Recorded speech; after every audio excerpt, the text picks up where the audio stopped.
हमसे पहले का सेकंड में एक क्वेश्चन पूछा है, कितने नंबर का है मेरे भैया? 2 नंबर का है। ये देखिए सामने 2 नंबर का है। ये देखा जाए तो बोर्ड एग्जाम 2024 में क्वेश्चन पूछा गया। देखिए विज्ञान का बोर्ड का पेपर है 2024, 824 आईएन सेट में क्वेश्चन नंबर पहले का दूसरा। ये फिजिक्स से देखा जाए तो न्यूमेरिकल है। अब कैसे सॉल्व करेंगे ध्यान से सुनिए। एक 3 सेंटीमीटर ऊंची, ठीक है, ऊंचाई की वस्तु एक अवतल दर्पण से 8 सेंटीमीटर दूरी पर रखी गई है, जो 4.5 सेंटीमीटर ऊंचाई का आभासी प्रतिबिंब बनाता है। प्रतिबिंब की स्थिति तथा दर्पण की फोकस दूरी तुम्हें क्या करनी, ज्ञात करनी। दो चीज, प्रतिबिंब की स्थिति मतलब v की वैल्यू ज्ञात करनी, फोकस दूरी मतलब f की तुम्हें वैल्यू ज्ञात करनी है। इसमें दो चीज दी है, प्लीज ध्यान से आप सुनिएगा। देखिए इसमें बहुत सारे बच्चों को होता है न्यूमेरिकल में कि क्वेश्चन से चीजें छांटना, क्योंकि आप छांट दिए तो आप क्या कर सकते हैं, इजिली सॉल्व कर सकते हैं। अब बट हम धीरे धीरे बताते हैं। देखिए 3 सेंटीमीटर ऊंची वस्तु मतलब क्या दे रखा है, यानी जो वस्तु की ऊंचाई दे रखी है, वस्तु की ऊंचाई जो दे रखी है हमारे पास कितना दे रखी है, 3 सेंटीमीटर दे रखी है। एच मतलब हाइट, ओ मतलब ऑब्जेक्ट होगा, केवल ओ भी लिख सकते हैं, कोई टेंशन नहीं है। एच ओ हमने इसलिए लिखा हाइट ऑफ ऑब्जेक्ट होता है। ये कितना दे रखा, 3 सेंटीमीटर। एक अवतल दर्पण से 8 सेंटीमीटर दूरी पर वस्तु रखी गई है। अवतल दर्पण से वस्तु जो रखी गई तुम्हारे पास 8 सेंटीमीटर रखी गई है।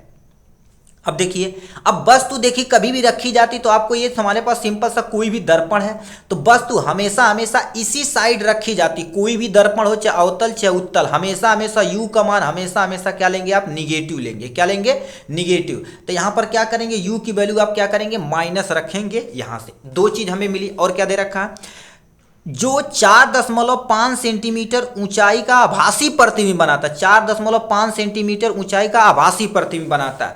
मतलब देखा जाए तो एच आई बराबर जो हमारे पास कितना दे रखा है, 4.5 सेंटीमीटर दिया हुआ है। ये चीज हो गया। अब फिर क्या आगे क्वेश्चन में क्या पूछा, देखिए प्रतिबिंब, आभासी प्रतिबिंब, प्रतिबिंब की स्थिति तथा फोकस दूरी ज्ञात करना। प्रतिबिंब की स्थिति मतलब v की बराबर तुमसे पूछा है क्या होगा, और f बराबर हमसे पूछा क्या, दो चीज हमसे पूछा है। और इसी को आपको क्या कर देना, सॉल्व कर देना, आपका 2 नंबर मिल जाएगा। प्लीज आप कॉन्सेंट्रेट होकर ध्यानपूर्वक सुनिएगा, आपका सारा कॉन्सेप्ट इजी तरीके से क्लियर हो जाएगा। ठीक है, पेन कहाँ गई हो गुरुदेव, यहाँ पर सामने रखे हैं दर्पण दिखाने के चक्कर में। देखिए अब ध्यान से सुनिएगा। हमें एच आई पता है, एच ओ पता, वी पता, बट यू पता बट वी नहीं पता, दिक्कत है। तो हम देखिए आवर्धन क्षमता यम बराबर आप सुने होंगे, ठीक। आवर्धन क्षमता यम बराबर क्या होता है, एच आई बटे में तुम्हारे पास क्या होता है, एच ओ बराबर में दर्पण के लिए यहाँ माइनस लगाते हैं, वी बटे में तुम यू, ये आप इतना पढ़े होंगे, ठीक। इसी फार्मूले से हम क्या करेंगे, v की वैल्यू निकाल देंगे, उसके बाद एफ पे दर्पण का सूत्र लगा के हम इजीली सॉल्व कर देंगे, अपना काम हो जाएगा। ठीक। अब थोड़ा सा ऊपर करते हैं, यही चीज हम इतना ही में सॉल्व कर देंगे। देखिए एच आई की वैल्यू 4.5 दे रखा, तो हम क्या लिखेंगे, 4.5 लिखेंगे। एच ओ की वैल्यू तुम्हारे पास कितना है, 3 सेंटीमीटर हमने रख दिया। बराबर है तो बराबर, माइनस है तो माइनस। v की वैल्यू हमसे पूछा है यू की वैल्यू कितना दे रखा, 8 सेंटीमीटर, और भी माइनस में 8 सेंटीमीटर। अब बताइए ये माइनस माइनस क्या हो जाएगा भैया, प्लस हो जाएगा, कोई टेंशन नहीं। अब इसका गुणा यहाँ, इसका गुणा यहाँ, v की वैल्यू तुम्हें निकालनी है तो इसका गुणा यहाँ पर कर दो, तो तुम्हारे पास कितना हो जाएगा, 4.5 गुणे में 8 बटे में तुम्हारे पास क्या हो जाएगा, 3 बराबर में तुम्हारे पास क्या हो जाएगा, v हो जाएगा, जो आपके सामने ये दे रखा।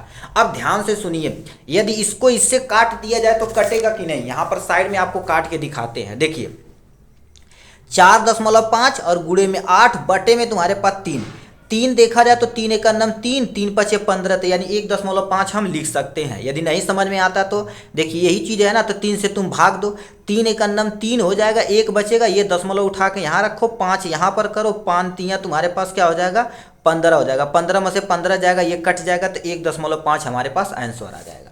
तो इसको देखा जाए तो इससे यदि काटा जाए तो 1.5 आएगा, तो 1.5 और गुणे में 8 बराबर में तुम्हारे पास क्या हो जाएगा, v हो जाएगा। ठीक है, अब इसका गुणा यहाँ पर किया जाए तो 15, ठीक है, 15 अट्ठे 120, मतलब हम इसे क्या लिख सकते हैं, 12 तुम्हारे पास 0 बराबर में v लिख सकते हैं। तो v बराबर हमारे पास एक्चुअल में देखा जाए तो 12 सेंटीमीटर आया हुआ, जो धनात्मक में आया हुआ है। इसको ऐसे रह देते आभासी प्रतिबिंब। अब देखिए प्रतिबिंब इधर हमेशा कभी बनेगा तो आभासी प्रतिबिंब, देखो ये प्लस में आया है तो इधर कभी भी बनेगा प्रतिबिंब तो आभासी बनेगा। यही चीजें आपको जाननी पड़ेगी, ठीक है। तो v की वैल्यू निकल गई। अब दर्पण के सूत्र के अनुसार देखा जाए तो दर्पण का सूत्र यदि देखा जाए तो हमारे पास क्या होता है, 1/f बराबर में तुम्हारे पास 1/v प्लस में तुम्हारे पास क्या होता है 1/v। ये दर्पण का फार्मूला इसी पे रखेंगे। v और u की वैल्यू, v की वैल्यू यहाँ निकालें, u की वैल्यू यहाँ पता है, f की वैल्यू भरने से निकल जाएगी। दो चीज पूछा, वो दोनों चीज हम आराम से सॉल्व कर लेते हैं। अब वैल्यू रखिए भैया 1/f बराबर 1/v, v की वैल्यू तुम्हारे पास कितना रखेंगे 12 है, ये प्लस है 1/v, v की वैल्यू तुम्हारे पास 8 रखेंगे। 1/f बराबर में तुम्हारे पास क्या हो जाएगा 1/12 प्लस माइनस माइनस हो जाएगा तो 1/8 हो जाएगा, जो आपके सामने ये दे रखा। तो 1/f बराबर देखा जाए तो इन दोनों का एलसीएम देखा जाए तो हमारे पास कितना आ जाएगा 12 दूना 24, 8 तिरिक 24, मतलब हम क्या कर सकते हैं 24 एलसीएम ले सकते हैं। तो 12 दूना 24 हो जाएगा और यहाँ से ठीक है 3, 8 तिरिक 24, 3 हो जाएगा आपके सामने ये। तो 1/f बराबर में तुम्हारे पास 2 में से 3 नहीं जाएगा तो माइनस में 1 बचेगा, बटे में तुम्हारे पास 24 बचेगा। अब f की वैल्यू निकालने के लिए इसे हमें पलटना पड़ेगा। तो f बराबर तुम्हारे पास क्या हो जाएगा माइनस में तुम्हारे पास 24 सेंटीमीटर आएगा, जो आपके सामने हमने क्या कर दिया f और v की दोनों की वैल्यू आपके सामने निकाल के प्रोवाइड करा दिया। ठीक, तो ये था आपका प्यारा सा क्वेश्चन जो हमने क्या कर दिया अच्छे तरीके से देखिए सॉल्व करके आपके सामने दे दिया। ठीक है, तो ये था क्वेश्चन। चलिए नेक्स्ट क्वेश्चन की तरफ रुख करते हैं मेरे भाई।